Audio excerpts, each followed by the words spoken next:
Hey Google, pwede ko bang habulin yon?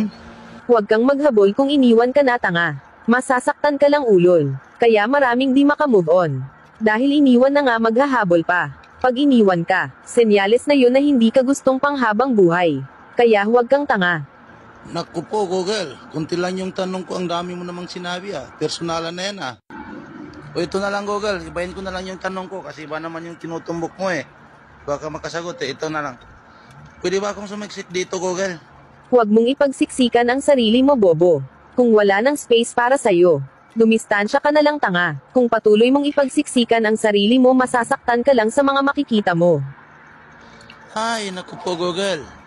Ayan ka na naman, pinipersonal mo na naman ako sa mga sagot mo niyan Parang tinatamaan ako Hindi naman yan yung tanong ko pero parang pinaparinggan mo yung mga nanonood Marami kasing tanga sa mga nanonood Iniwan na nga, naghahabol pa. Sa bagay, tama ka Google. Ayan guys, huwag tayong tanga. Kasi pati si Google alam niyang tanga tayo Iniwan na nga tayo, maghahabol pa tayo.